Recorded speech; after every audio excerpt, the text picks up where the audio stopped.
ওকে এই মুহূর্তে আমার সম্মুখ থেকে নিয়ে যা। স্বামী, আমি তাই করছি।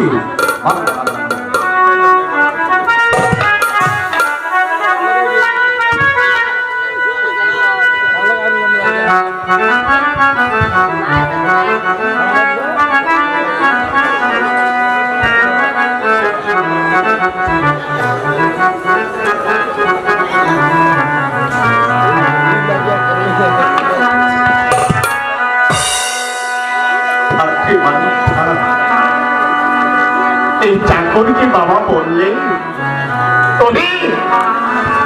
ওরে হতভাগা, তোর যে মান সম্মানের হানি হবে রে। আমি যে বাড়ির চাকর, তুই সুখে থাক, সুখে থাক, সুখে থাক।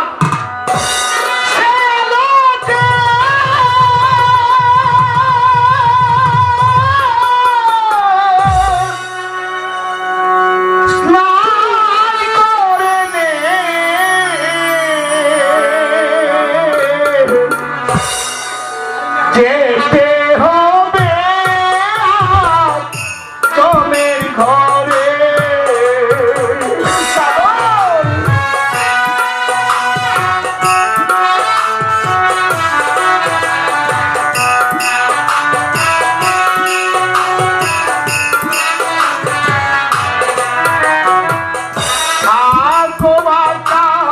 তুমি মহাসুখে,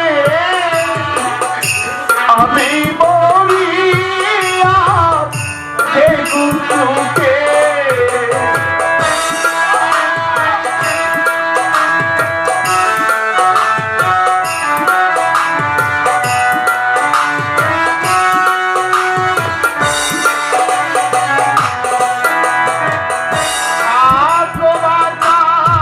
তুমি মহাসুখে,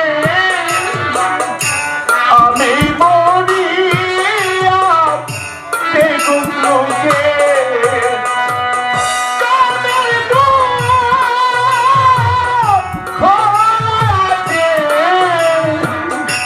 যেতে হবে তোমের ঘরে।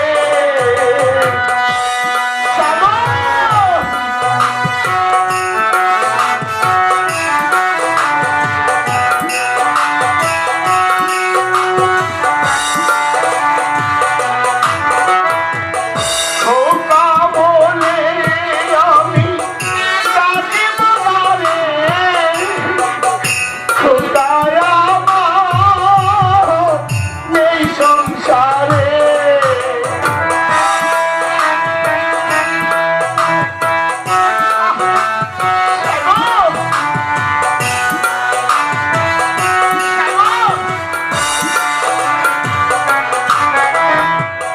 বাঁচা বলে আমি ডাকব কারে,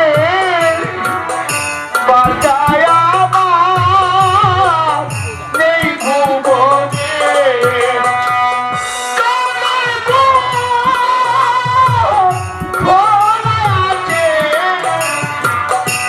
যেতে হবে আজ তোমের ঘরে। সাবাস, সাবাস।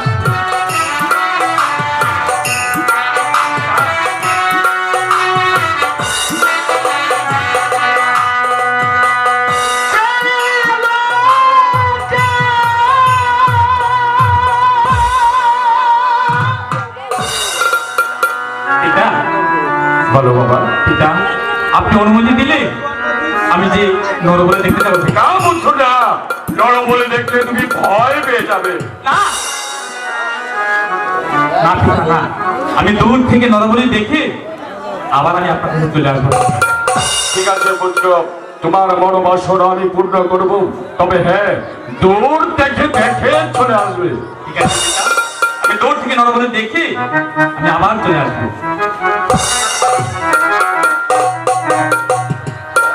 ওগো ঠাকুর, আমি বুঝতে পারছি না এখন আমি কি করবো। আমি তো জানি সাগরকে আমি সাগর জল থেকে তুলে দিয়েছিলাম। ওগো ঠাকুর, তুমি আমার সাগরকে আমার মুখ থেকে চিনিয়ে দিও না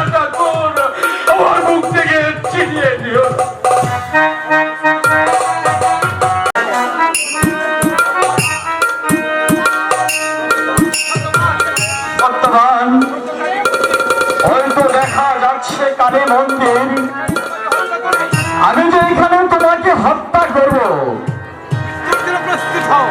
সত্যবান, তুমি মৃত্যুর জন্য প্রস্তুত হও। আমি প্রস্তুত ভাই। ঠিক আছে,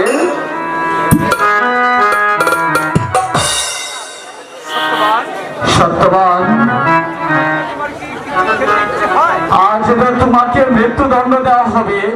বলো সত্যবান, এই মৃত্যুর পূর্বে তোমার কি কোনো কিছু খেতে ইচ্ছে হয়? তাহলে কি তুমি কোনো দেখতে ইচ্ছে করো? কাউকে কি তোমার দেখতে ইচ্ছে হয়? পারবি পারবি ঘাতক তুমি আমার মনের অভিলাষ পূর্ণ করতে? বলো বলো তোমার কি দেখতে ইচ্ছে করে? ও কি ঘাতক রে,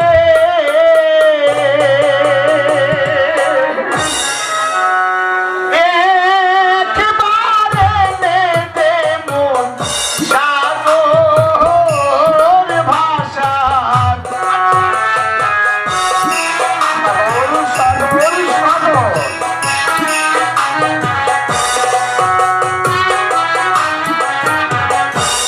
দেখাস যদি সাগরে ছবি রে,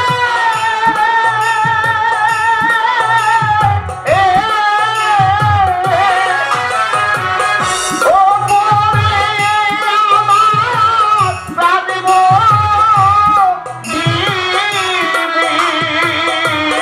ও কি ঘাতক রে,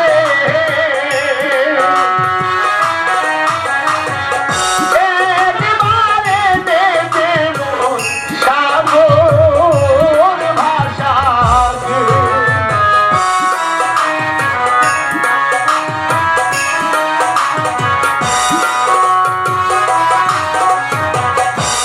সাগর আমার নয়ন নইরে,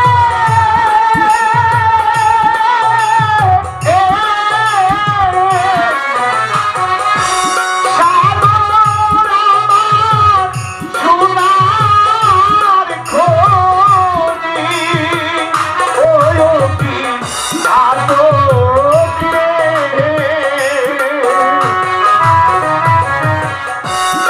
একবারে দে মন সাগর ভাষাকে। সত্যবান, তুমি যে আবদার আমার কাছে করেছ, সেই আবদার পূরণ করার ক্ষমতা আমার কাছে নেই। এখানে কোনো সাগর ভাষা নেই। সত্যবান, তুমি মৃত্যুর জন্য প্রস্তুত হও। আমি এই মুহূর্তে তোমাকে হত্যা করতে চাই। আমি জানি রে ঘাতক, জানি তুই আমার মনের অভিলাষ তুই পূর্ণ করতে পারবি, কিন্তু কেন কেন তুই আশা জাগালি? বেশ, এই আমি মাথা দিতে দিচ্ছি, তুই আমাকে হত্যা কর। হ্যাঁ হ্যাঁ হ্যাঁ, আমি তাই করব। আমি এই মুহূর্তে তোমাকে যে হত্যা করব।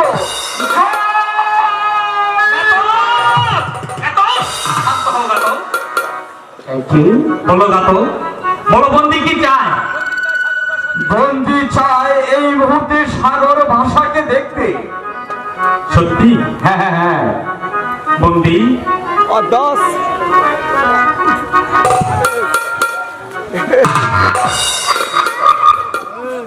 বন্দি একটি বার খেয়ে দেখো, সত্যি সত্যি সাগর ভাষা তোমার সম্মতি উপস্থিত। বলো বলো, তুমি কি বলতে চাও?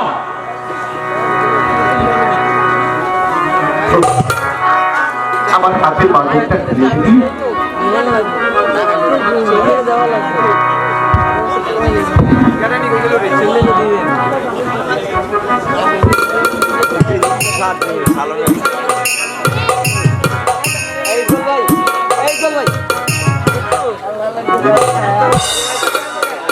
বলো বন্দি, বলো তুমি কি বলতে চাও?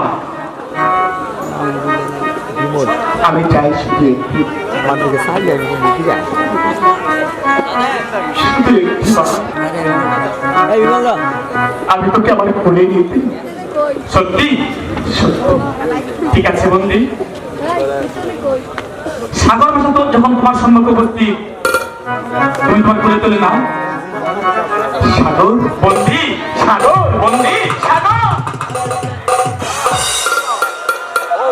ও কি বাঁচা রে,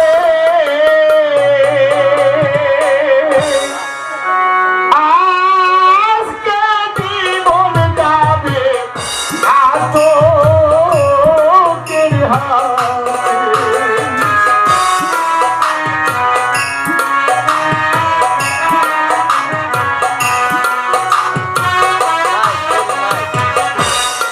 আইরে বাঁচাও, আইরে বুকে,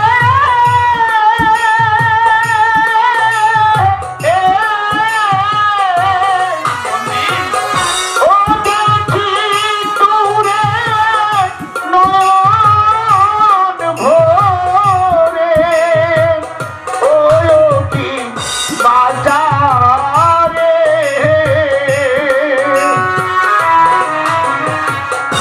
আজকে জীবন যাবে ঘাতকের হাতে।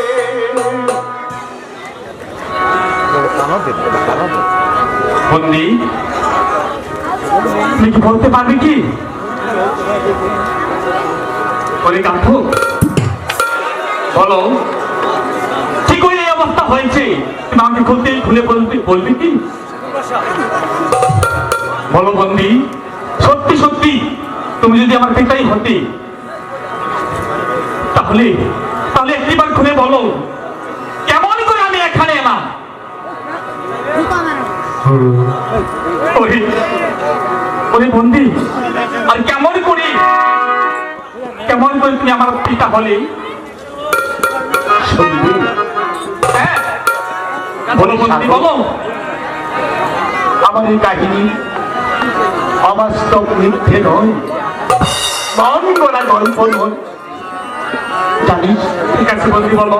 ছোট্ট একটি দুঃখী পরিবারে সুখ দুঃখের জীবন্ত দলে তুই শুনবি? বলো বন্দি, বলো।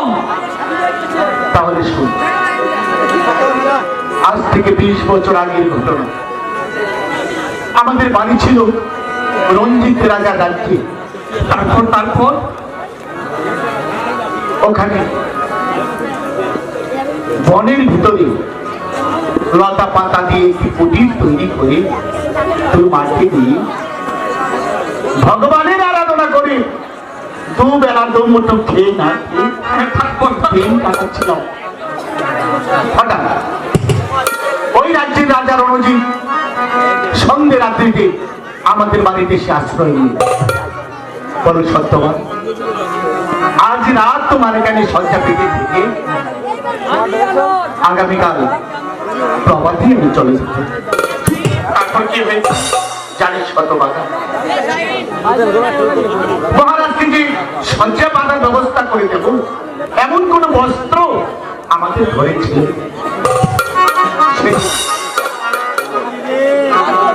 তোর মার নাম জানতে চেয়েছিলি না? হ্যাঁ, যে মা তোকে 10 মাস 10 দিন গর্ভে ধারণ করেছে, তোর মায়ের নাম হচ্ছে সত্যবতী।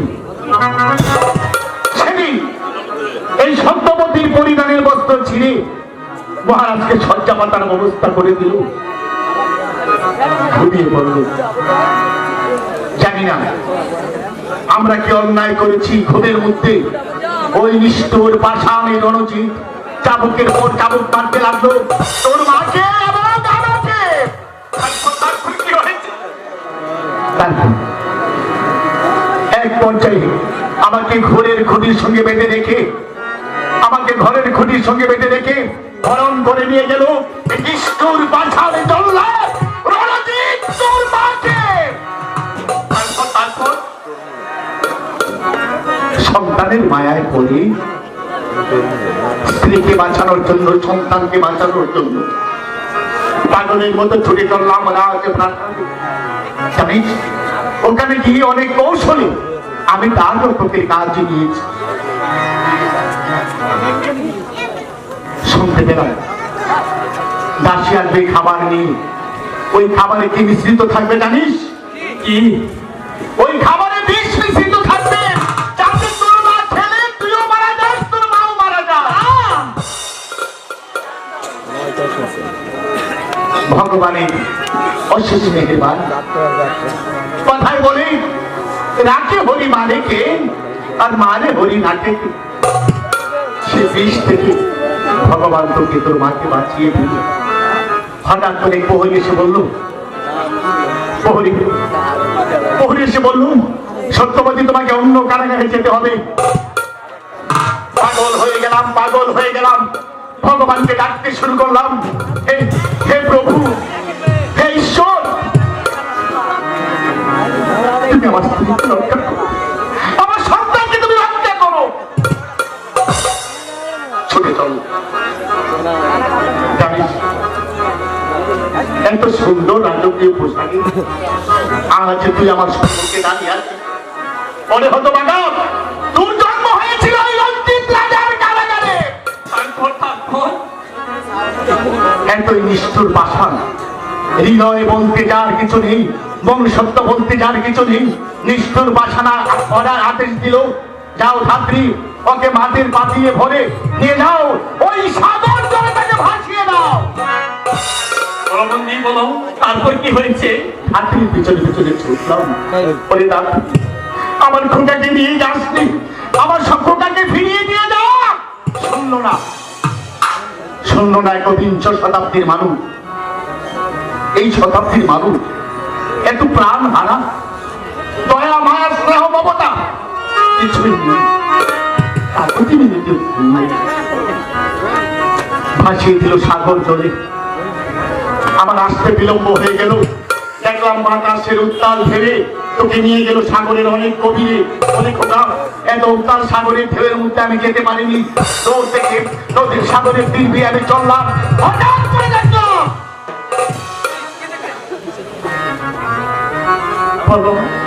বলো থামলে কেন? হঠাৎ করে দেখলাম দেবরগণের জালে ওই মাটির পাতিলটি আটকা পড়েছে।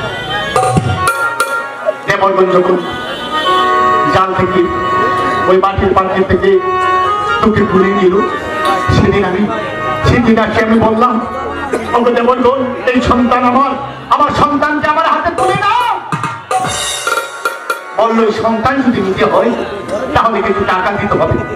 আমি বললাম দাদা আমার কাছে তো টাকা পয়সা নেই, আমি কোন থেকে দেবো আপনাকে টাকা? হ্যাঁ, তারপর? বললো নগরে নগরে ভিক্ষে করে টাকা দিলেই আমি তোমার সন্তানকে দিয়ে দেব।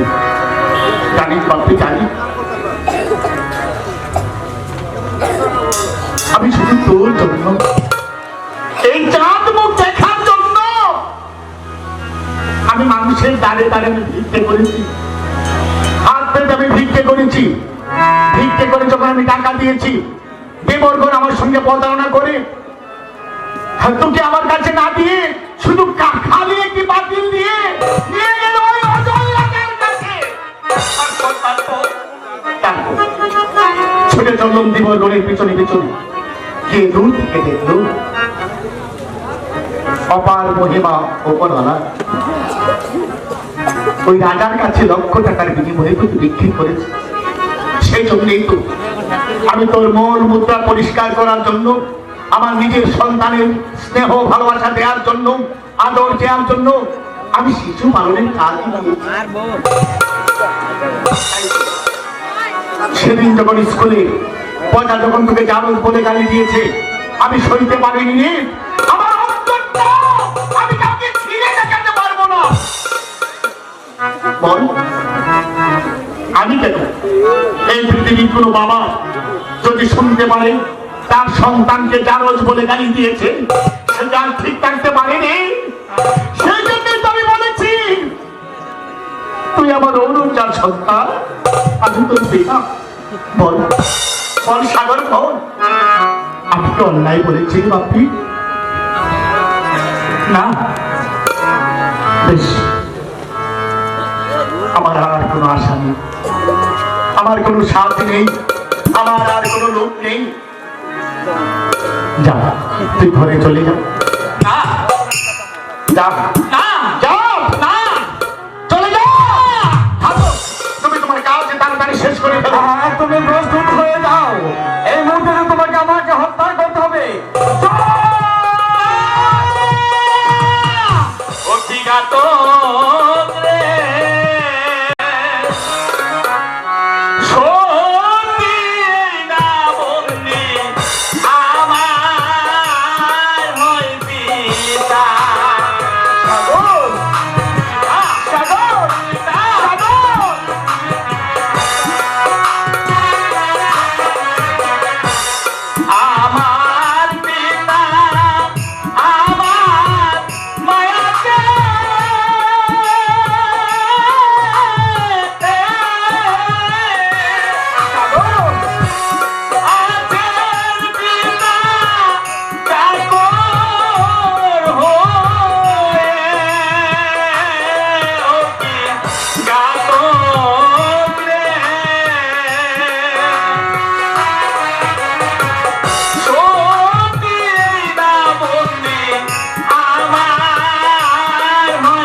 সাগর বাসা,